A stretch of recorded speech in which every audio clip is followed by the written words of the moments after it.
La señora Elena, una mujer que había vivido más de 70 años de historias y cachivaches, creía haberlo visto todo.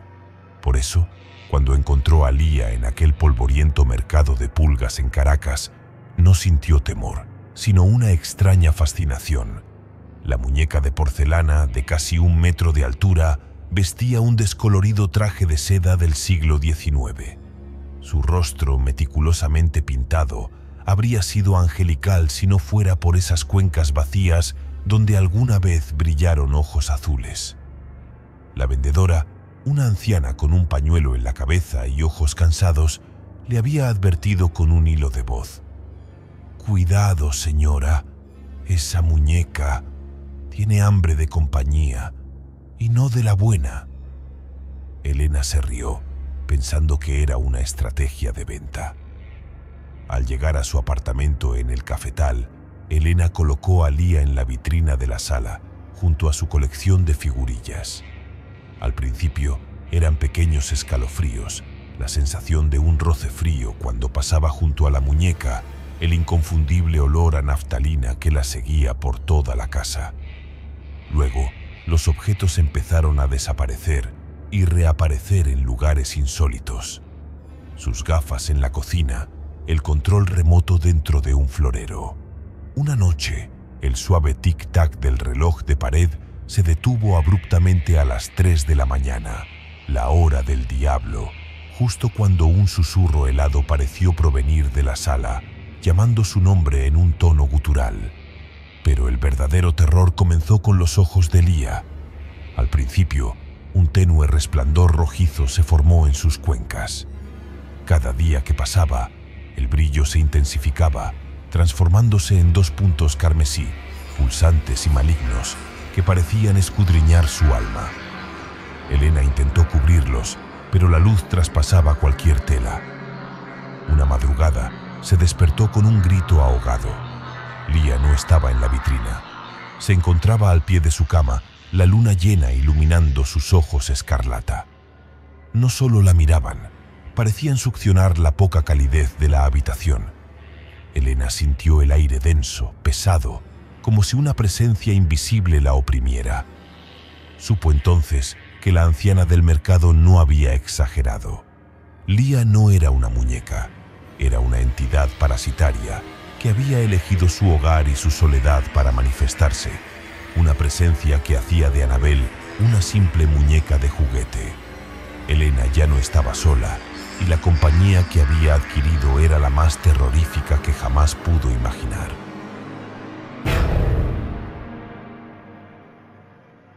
El ático de la casa de su abuela en Santo Domingo del Táchira era un santuario de polvo y recuerdos. Miguel, aún lidiando con la reciente pérdida, se sentía más cerca de ella entre aquellos objetos olvidados. Fue allí, escondido bajo unas mantas polillas, donde encontró el viejo baúl de cedro.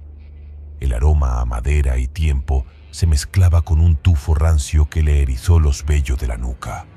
Dentro, envuelta en un trozo de tela de algodón amarillenta y áspera, yacía una muñeca. Era de trapo, rudimentaria, con el vestido descolorido y un solo ojo de botón que parecía mirarlo con una profunda melancolía. Su abuela, una mujer de fe inquebrantable y profundamente arraigada a las tradiciones andinas, nunca había mencionado tal objeto. Era una anomalía. Desde el instante en que la muñeca, a la que no se atrevió a ponerle nombre, ocupó un lugar en su habitación, el sueño de Miguel se convirtió en un campo de batalla. Las pesadillas eran recurrentes y vívidas. Se veía a sí mismo en un páramo frío, persiguiendo a una niña de rostro desfigurado por el llanto, su vestido de encaje blanco desgarrado. La niña emitía un llanto silente y el aire se llenaba de susurros ininteligibles que le helaban la sangre. Pero lo más perturbador no eran los sueños, sino la realidad al despertar. La muñeca aparecía en lugares que desafiaban la lógica. Una mañana estaba sentada en el alféizar de la ventana, mirando hacia el pueblo. Otro día, la encontró abrazada a su almohada. Una vez, al abrir su armario, la muñeca lo observaba desde la oscuridad, su único ojo de botón clavado en él. La revelación llegó una tarde, mientras Miguel revisaba un polvoriento diario de su abuela, escrito en una caligrafía temblorosa.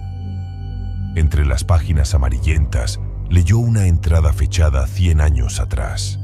Hoy sellé a Ana Julia en el baúl. Que Dios me perdone, pero su espíritu no puede descansar. La muñeca de trapo, hecha con sus cabellos, es un recipiente de su dolor. Ella busca una nueva amiga, un alma que la acompañe al infierno.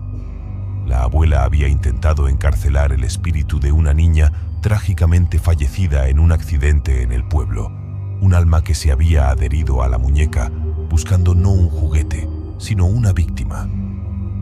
Miguel comprendió el terror en los ojos de su abuela en sus últimos días.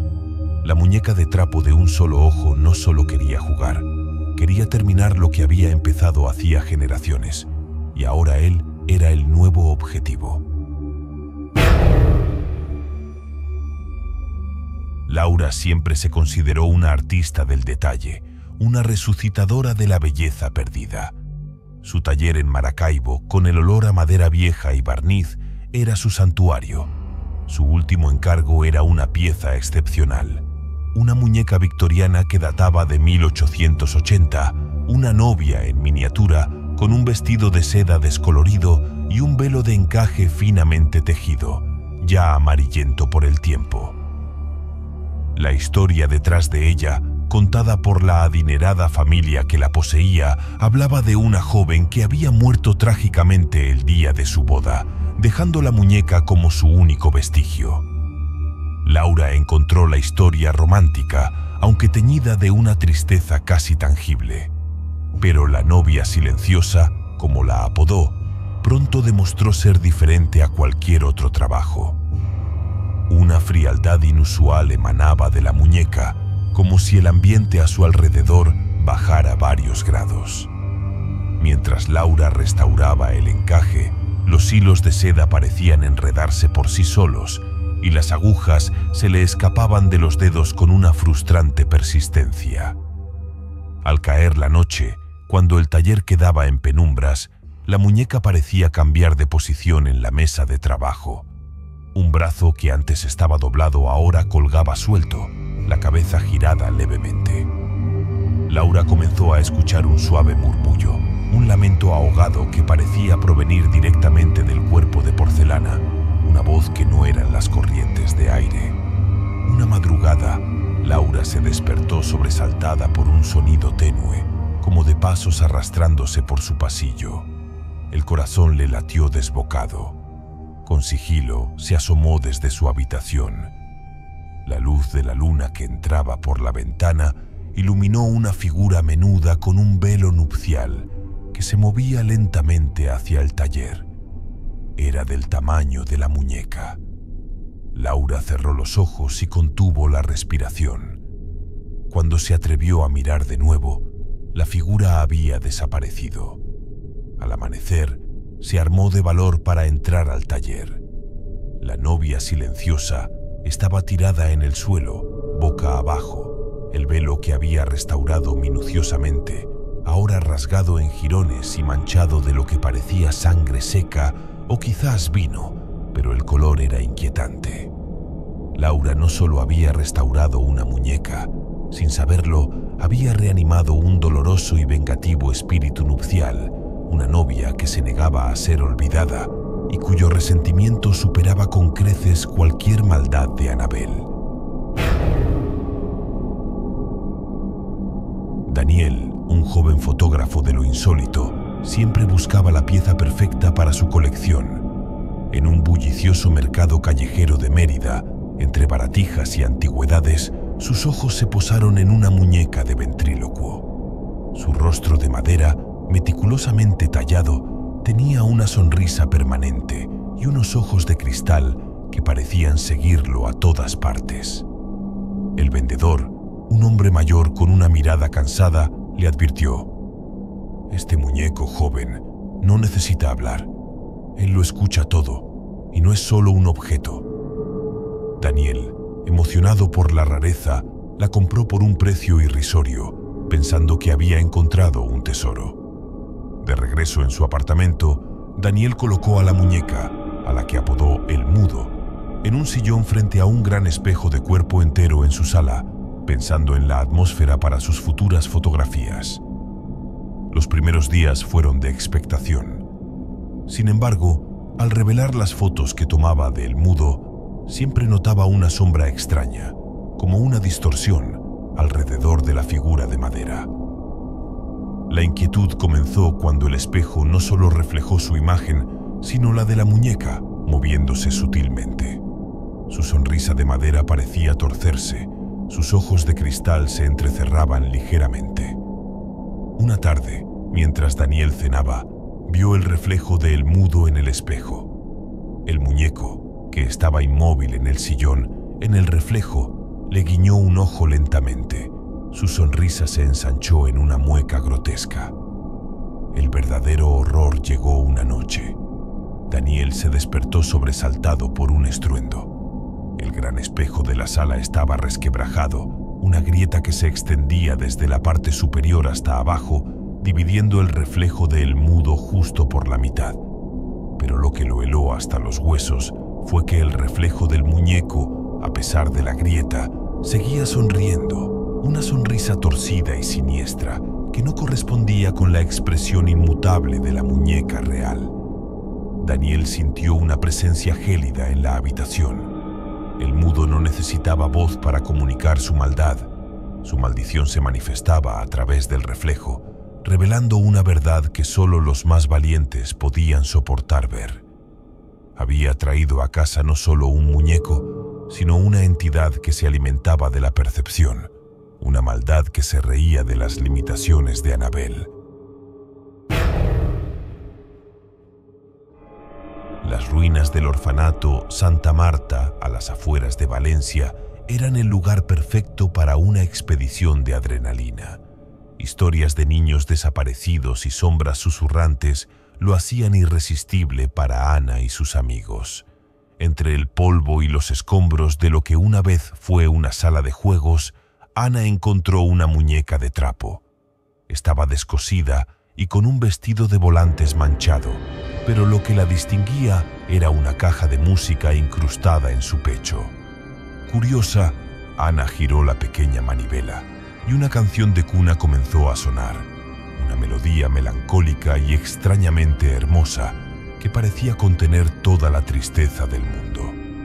Al día siguiente, Ana llevó la muñeca a su casa, pensando en remendarla. Pero la muñeca tenía otros planes. La canción de cuna sonaba aleatoriamente, incluso cuando no la tocaba. Al principio era un murmullo suave, casi inaudible, pero gradualmente se hizo más fuerte, más insistente, como si la muñeca exigiera ser escuchada, atrayendo la atención. Pronto, las voces de susurros infantiles comenzaron a mezclarse con la melodía, llamando su nombre con dulzura, luego con una inquietante persistencia.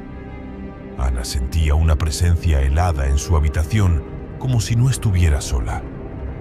El verdadero horror se desató cuando su hermana pequeña, Sofía, de solo 4 años, quien nunca había tocado la muñeca, comenzó a cantar la canción de cuna a medianoche. Ana la encontró de pie en su cama, con los ojos abiertos y vacíos, entonando la melodía con una voz que no era la suya, mirando fijamente un punto invisible en la oscuridad de la habitación. «La muñeca me enseña», murmuró Sofía una noche, mientras tarareaba la canción. Aterrada, Ana intentó deshacerse de la muñeca. La arrojó a la basura, la llevó lejos de la casa, pero siempre, inexplicablemente, volvía a aparecer en su cama, la canción de cuna sonando incesantemente, como un eco de un lamento ancestral. La muñeca no era solo un juguete olvidado, era un portal sonoro, una puerta a los espíritus de los niños que habían desaparecido de aquel orfanato, atrayéndolos de vuelta, buscando nuevas voces para cantar su triste melodía, superando cualquier leyenda de Annabelle con su macabro coro. La próxima vez que sientas un escalofrío inexplicable, o que un objeto se mueva solo en la oscuridad, o que escuches un susurro que solo tú puedes oír, no mires a tu alrededor buscando una explicación lógica.